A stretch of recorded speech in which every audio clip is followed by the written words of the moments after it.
Ahmedabad crime બ્રાન્ચના JCP સરસ સિંગલે crime બ્રાન્ચના તમામ પોલીસ ઇન્સ્પેક્ટર અને પીએસઆઈ સહિતના અધિકારીઓને બોલાવીને અલગ અલગ ટીમ બનાવી શહેરના અલગ અલગ વિસ્તારોમાં ચાલતા દારૂના અડ્ડા અને ડ્રગ પેડલરોને ત્યાં દરોડા પાડવાની સૂચના આપવામાં આવી હતી, જેને પગલે પોલીસે ડ્રગ્સના ગુનામાં સંડોવાયેલા અને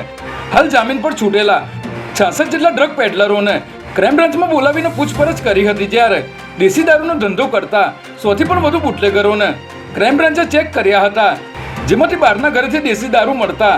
તેમની ધરપકડ કરાઈ હતી.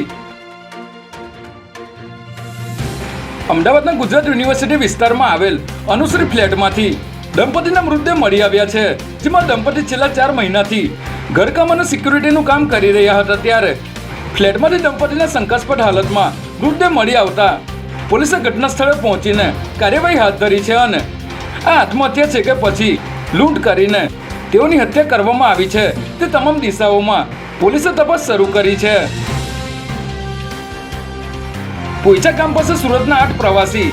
નર્મદા નદીમાં ડૂબ્યા હોવાની ઘટના સામે આવી છે, જેમાં સુરતમાં રહેતો પરિવાર પોઈચા ગામે સ્વામિનારાયણ મંદિર તેમજ અન્ય ધાર્મિક સ્થાનોના દર્શન અર્થે નીકળ્યા હતા અને પોઈચા નજીક નર્મદા નદીમાં નહાવા માટે ઉતર્યા હતા, ત્યારે તમામ લોકો તણાયા હતા, જે દરમિયાન સ્થાનિક નાવિકોએ એક વ્યક્તિને બચાવી લીધો હતો, જ્યારે 3 બાળકો સહિત 7 લોકો લાપતા થયા હોવાથી હાલ તમામની શોધખોળ ચાલી રહી છે.